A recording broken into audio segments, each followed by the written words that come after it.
Março de 2017, Mont-Saint-Hilaire, província de Quebec. Manhã. Um policial chega num prédio de apartamentos para acompanhar uma jovem que veio buscar seus pertences pessoais no apartamento do ex-parceiro. Ao chegar, algo terrível acontece. O policial sobe primeiro na entrada errada, perdendo alguns minutos preciosos. Quando ele chega à porta certa e bate, um homem aparece atrás da porta. Suas mãos estão cobertas de sangue. "Esse sangue é seu?" pergunta o policial. "Não, é o sangue dela", vem a resposta. Daphné Watt Boudreau nasceu em 1998, na província de Quebec, Canadá. Sua infância foi dividida entre duas casas. Os pais se separaram quando ela ainda era estudante. Após o divórcio, a mãe e o pai continuaram participando de sua vida. Mas ela cresceu em um ambiente onde precisava construir sua própria estabilidade. Desde cedo, Daphné aprendeu a se adaptar, ser diplomática e amenizar conflitos. Ela buscava harmonia nas pessoas, nos relacionamentos, no ambiente ao seu redor. Desde muito jovem, Daphné falava sobre o desejo de trabalhar na área da psicologia, de apoiar pessoas que enfrentavam dificuldades. Ela não tinha um plano claramente definido, mas sim uma sensação interna de missão. Ela acreditava que até mesmo uma única boa ação poderia mudar algo importante na vida de alguém.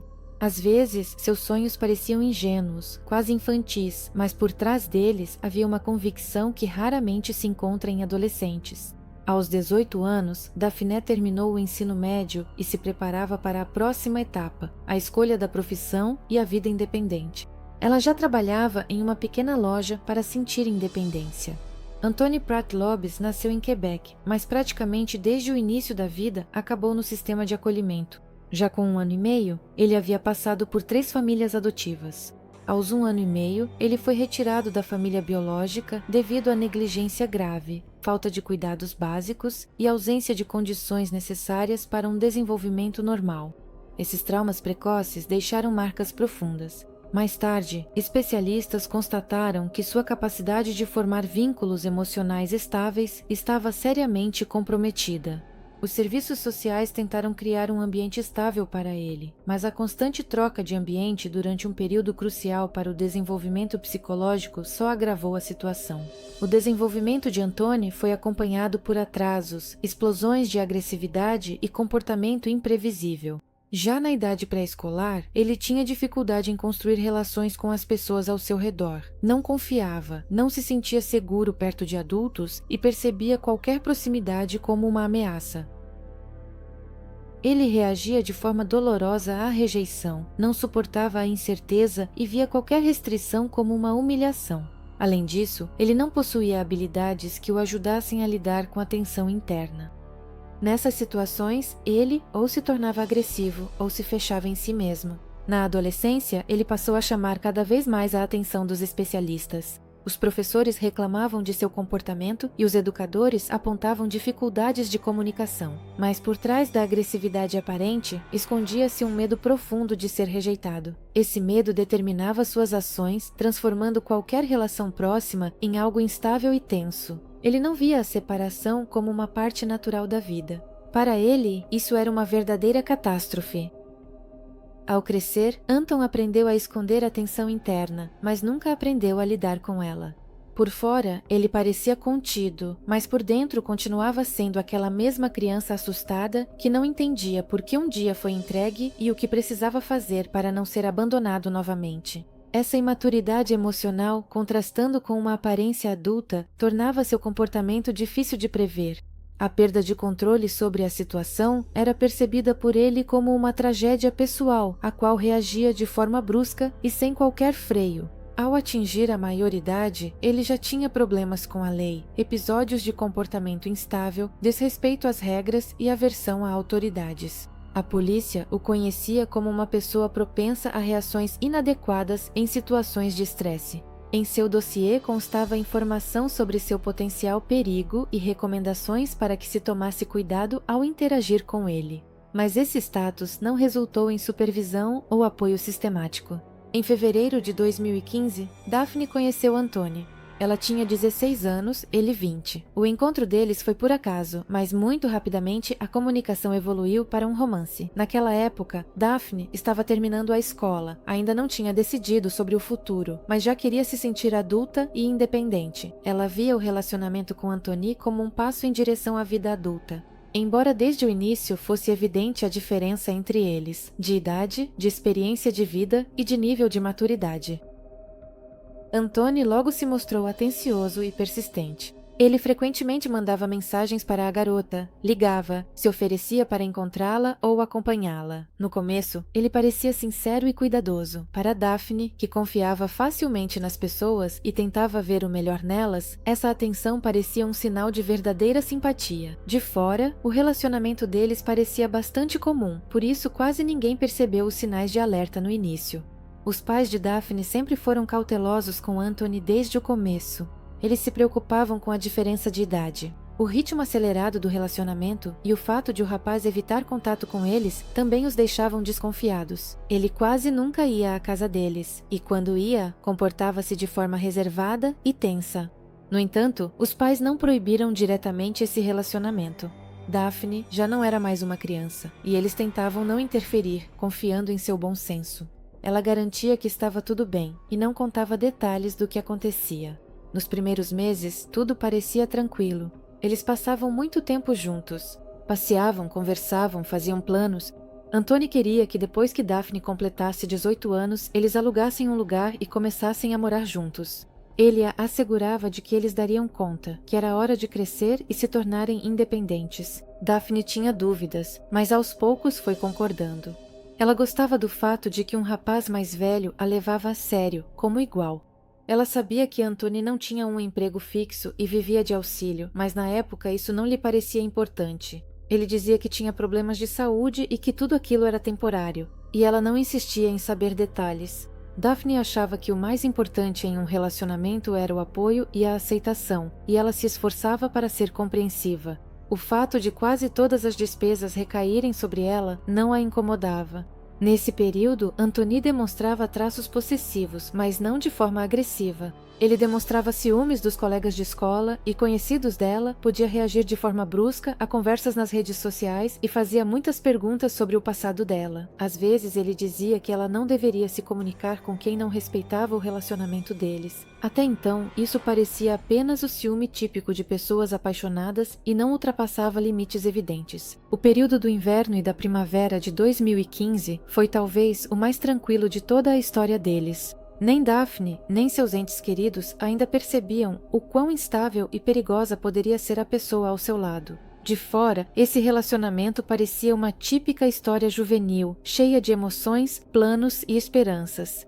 Mas já naquela época começaram a surgir os primeiros elementos de dependência, controle e diluição dos limites pessoais. Daphne não percebia como sua independência estava gradualmente dando lugar a uma constante adaptação ao humor e às reações do parceiro. A cada mês, ela se adaptava cada vez mais, deixava de lado seus próprios desejos e se acostumava com a ideia de que amar significa suportar, compreender e se ajustar. E enquanto tudo isso parecia ser uma escolha e não uma necessidade forçada, ninguém via perigo algum. Quando Daphne completou 18 anos, ela se mudou para um apartamento alugado junto com Anthony. Os pais encararam a decisão com cautela, mas tentaram respeitar sua escolha. A moradia ficava perto de onde moravam, o que criava uma ilusão de controle e proximidade. Daphne queria provar a si mesma e aos outros que podia ser adulta, lidar com as tarefas do dia a dia e construir um relacionamento de verdade. No entanto, a realidade do cotidiano rapidamente revelou o que antes estava oculto. A vida cotidiana com Anthony se mostrou tensa. Ele não trabalhava nem estudava. Passava a maior parte do tempo em casa. Nesse contexto, seus episódios de irritabilidade e ciúmes se intensificaram. Ele exigia cada vez mais atenção, controlava com quem ela conversava, verificava seu telefone e questionava qualquer detalhe que fugisse à rotina fechada deles. O comportamento dele era acompanhado por oscilações de humor, de uma ternura excessiva a explosões repentinas de raiva. Logo ficou claro que qualquer tentativa de Daphne de passar tempo fora de casa ou de se comunicar com amigos levava. Isso provocava agressão ou ressentimento em Anton. Ele insistia que tudo acontecesse com a sua aprovação. Até mesmo conversas curtas ao telefone se tornavam motivo para discutir a relação. Com o tempo, ele começou a fazer reclamações sobre as roupas, o jeito de falar, as reações. Qualquer motivo podia levar a um conflito. A carga financeira e doméstica recaiu quase totalmente sobre Daphne. Ela trabalhava para pagar o aluguel e a alimentação, cuidava da casa e, ao mesmo tempo, tentava manter a estabilidade no relacionamento. No entanto, a pressão aumentava. Anton periodicamente lembrava sobre sua tentativa anterior de tirar a própria vida, pressionando-a com um sentimento de culpa. Ele dizia que não conseguiria sem ela, ameaçava tirar a própria vida se ela o deixasse. Isso fez com que a jovem sentisse responsabilidade pelo estado dele e a mantinha por perto, apesar da crescente tensão interna. O primeiro conflito sério aconteceu quando Daphne tentou sair do relacionamento. Ela contou a Anton que queria terminar e começou a arrumar suas coisas. A reação dele foi agressiva e destrutiva. Ele fez uma verdadeira bagunça no apartamento, quebrou objetos, espalhou as coisas pessoais dela e danificou os móveis. Os vizinhos chamaram a polícia. As autoridades chegaram ao local e registraram o incidente. Os pais de Daphne tiveram que intervir. Eles vieram às pressas para ajudá-la a juntar o que restou de seus pertences e sair do apartamento. Anton não foi detido. A polícia se limitou a dar um aviso e pedir calma. Daphne voltou temporariamente para a casa dos pais. Ela estava abatida, mas tentava não demonstrar emoções. Os pais, preocupados com o que aconteceu, tentaram apoiá-la, mas ela evitava conversas. Era importante para ela manter as aparências, mostrar que conseguiria superar. Esse período foi emocionalmente difícil para ela.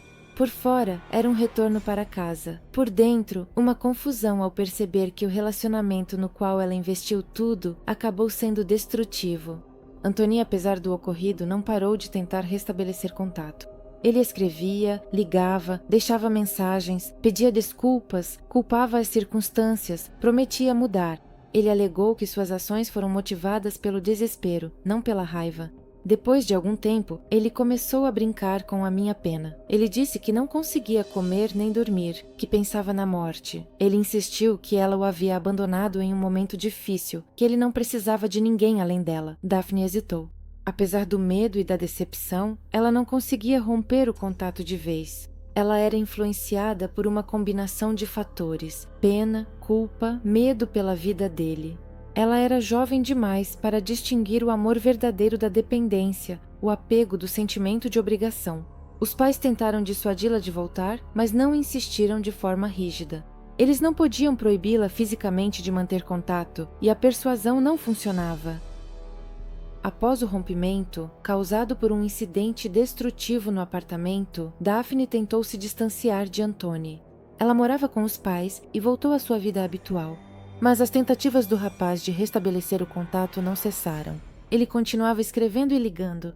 Paralelamente, Antony tentava isolar a garota de qualquer apoio. Ele afirmava que os pais e amigos dela a haviam colocado contra ele, que eles não entendiam o quanto ele era vulnerável. Ele apelava para a compaixão e prometia que iria mudar. Dizia que estava disposto a fazer terapia, que começaria a trabalhar, que tudo seria diferente. Pedia mais uma chance, a última.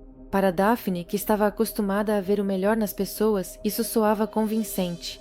Ela não queria acreditar que a pessoa em quem um dia confiou era incapaz de mudar. Ao voltar para ele, ela esperava recuperar o equilíbrio. No entanto, o ambiente não mudou. Períodos de tranquilidade rapidamente eram substituídos por explosões de ciúmes e controle. Ele continuava a verificar suas conversas, exigia explicações para cada passo. Sob o pretexto de cuidado, ele limitava seu contato com amigos, criticava sua aparência e controlava decisões do dia a dia. As oscilações emocionais se repetiam, de um amor desesperado à raiva por qualquer demonstração de independência. Daphne ficava cada vez mais calada. Ela tentava não provocar conflitos, evitava conversas sobre o futuro. Nesse período, ela começou a perder a confiança em si mesma e parou de compartilhar seus problemas com a família. Seu comportamento tornou-se contido, fechado. Ela tinha medo de que uma nova separação levasse a uma tragédia. E, ao mesmo tempo, entendia que o relacionamento estava corroendo sua personalidade por dentro. Antony sentia que o controle estava voltando para ele. Ele agia não de forma agressiva, mas por meio da dependência. A pressão tornou-se constante, mas nem sempre evidente. Ele agia através do ressentimento, do silêncio, de acusações de traição. Qualquer tentativa de Daphne de defender sua opinião era recebida com reprovações. Ele a fazia acreditar que, sem ela, ele não sobreviveria, e que, se ela fosse embora, algo irreparável aconteceria com ele. Assim se formava um círculo vicioso. Nessas condições, Daphne já não conseguia avaliar a situação com clareza. Ela vivia em um estado de tensão constante, sem acreditar totalmente que poderia sair disso sem consequências para ele. Sua tentativa de salvar uma pessoa resultou na perda de controle sobre a própria vida. Em março de 2017, Daphne tomou a decisão definitiva de terminar o relacionamento com Anthony. Ela foi embora sem conflito, não fez cenas e não explicou em detalhes por que não queria continuar. Ela já havia tentado recomeçar muitas vezes. Dessa vez, ela silenciosamente juntou suas coisas e deixou o apartamento que dividiam. O restante da semana ela passou alternando entre a casa da mãe e a do pai. Seus pais eram divorciados e isso lhe dava a oportunidade de mudar de ambiente, se esconder, não ficar muito tempo em um só lugar. Anthony não encarou essa partida como definitiva. Ele interpretou isso como mais uma tentativa de se distanciar por um tempo. Ele continuou escrevendo para ela todos os dias. As mensagens eram variadas. Iam de súplicas para que ela voltasse até acusações de traição. Ele ligava, mas Daphne não atendia. Então ele começou a entrar em contato com os pais dela. Ele escreveu para a mãe dela e perguntou onde Daphne estava. Não obteve resposta. Mais tarde, ele começou a conversar com amigos e conhecidos para descobrir com quem a garota poderia estar. Ele acompanhava a atividade nas redes sociais, verificando se ela estava online. As tentativas de estabelecer contato tornaram-se insistentes. Daphne desligou o telefone celular. Ela sentia que qualquer interação com Anthony era um passo para trás. Por sua vez, ele começou a agir por meio de terceiros, pedindo a conhecidos que passassem em frente à casa dos pais dela para verificar se o carro de Daphne estava estacionado na porta. Ele procurava um pretexto para um encontro, tentando criar uma situação em que ela fosse obrigada a encontrá-lo. Ele não via o silêncio dela como uma recusa, apenas como um obstáculo temporário. Mais ou menos nessa época, Anthony soube que Daphne havia começado a se relacionar com outro rapaz, Alexis. Ele não sabia os detalhes, mas só de pensar nisso já teve uma reação intensa. Ele se sentia abandonado, humilhado e traído. Parecia-lhe que Daphne não apenas o havia deixado, mas o havia substituído. Ele não via o que ela fez como uma decisão pessoal. Para ele, aquilo foi como um tapa na cara. Seu estado emocional ficava cada vez mais tenso. Na tentativa de expressar seus sentimentos, ele gravou um vídeo e o publicou na internet. O vídeo tinha alguns minutos de duração. Nele, Anthony acusava Daphne de traição, dizia que ela o usou e destruiu sua vida. Ele afirmava que estava disposto a tudo por ela, mas ela simplesmente virou as costas. Ele enfatizava que a amava e que ela supostamente não valorizou isso. No vídeo não havia ameaças diretas, mas o clima geral era inquietante. Era visível que ele estava em estado de choque emocional. Os familiares de Daphne ficaram chocados quando souberam disso. O pai dela não conseguia entender por que a plataforma onde o vídeo foi postado não o removeu imediatamente. Para ele, isso foi um golpe adicional, ver uma pessoa que representava uma ameaça para sua filha acusando-a publicamente. O próprio vídeo tornou-se uma prova do grave estado psicológico de Anthony, instabilidade, agressividade e incapacidade de aceitar a rejeição. Os últimos dias antes da tragédia se passaram em uma atmosfera de ansiedade. Daphne sabia que Anthony estava tentando encontrá-la, mas procurava não demonstrar medo. Ela não queria preocupar os pais e decidiu não envolvê-los. Ela achava que, se não reagisse, isso ajudaria a evitar um conflito. Ela nem imaginava até onde poderia chegar uma pessoa incapaz de deixar o passado para trás. A noite de 22 de março de 2017 foi fria e com neve. Por volta das 2 da manhã, Anthony saiu de casa e foi a pé até a casa do pai de Daphne. Ele não tinha carro, e o trajeto levou quase 2 horas, por ruas não limpas e com temperatura abaixo de zero. Esse ato não foi espontâneo. Ele sabia de antemão que Daphne estava morando temporariamente com o pai e que sairia para o trabalho pela manhã. Tudo foi planejado.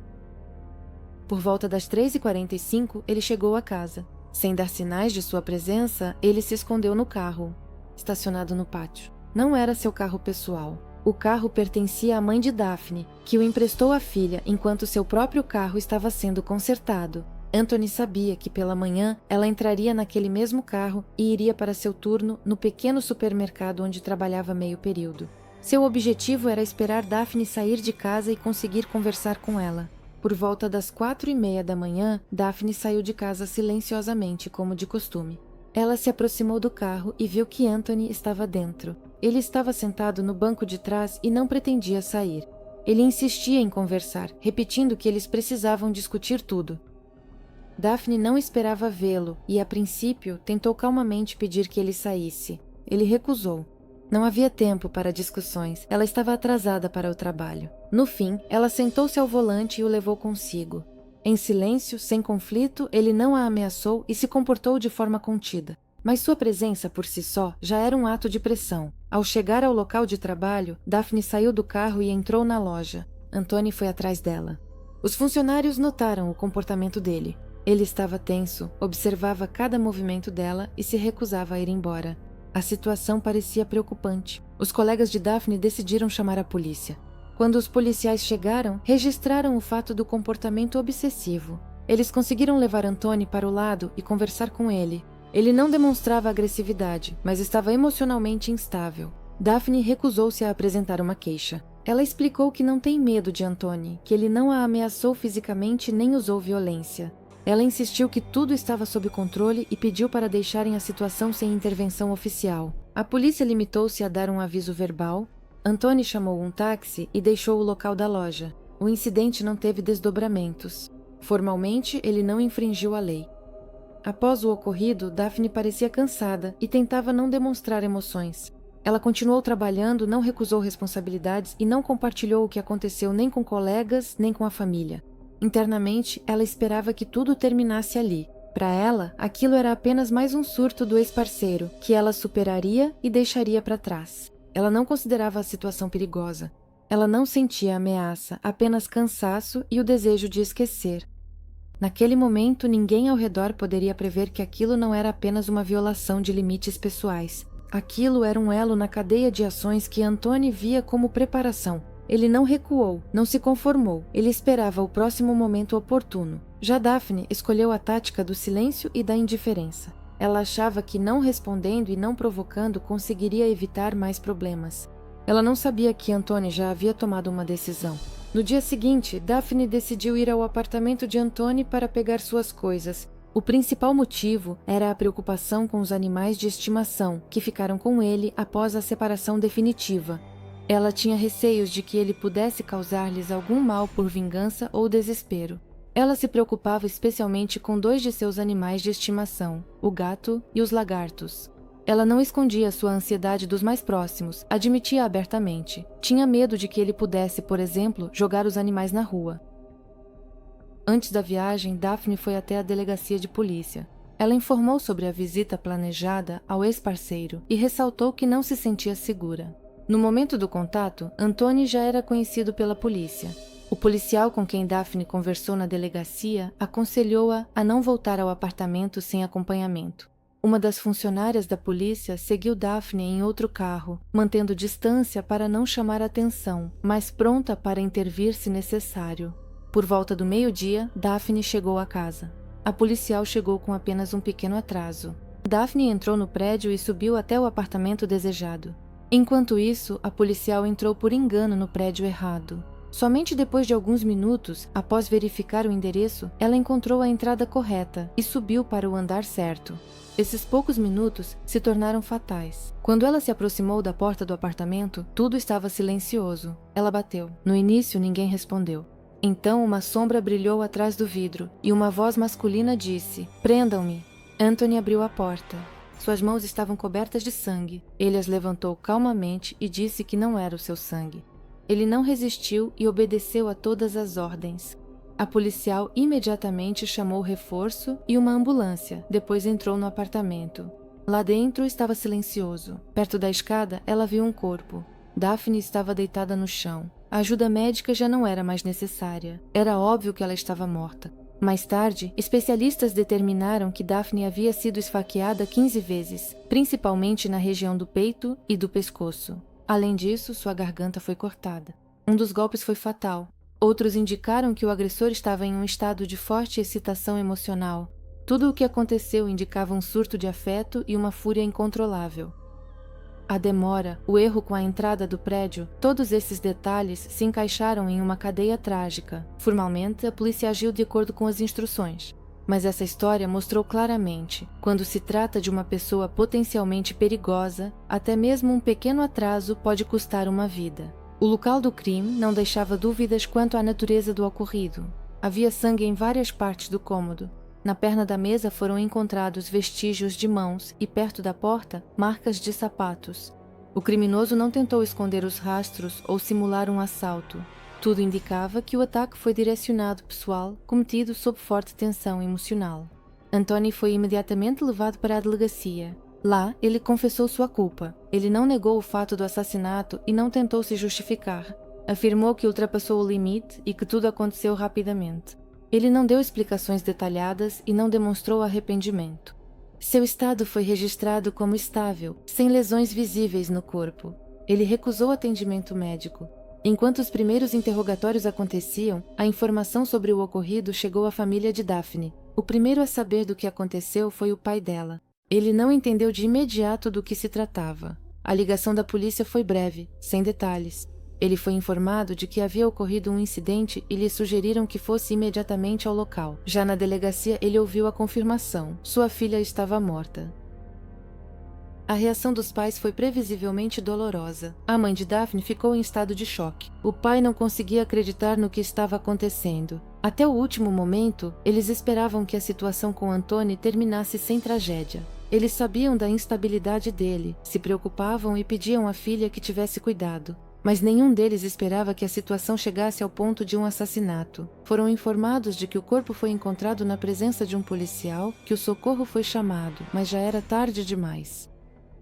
No mesmo dia, a família foi notificada sobre o início da investigação. Disseram-lhes que Anthony havia sido detido, confessado o crime e estava sob custódia.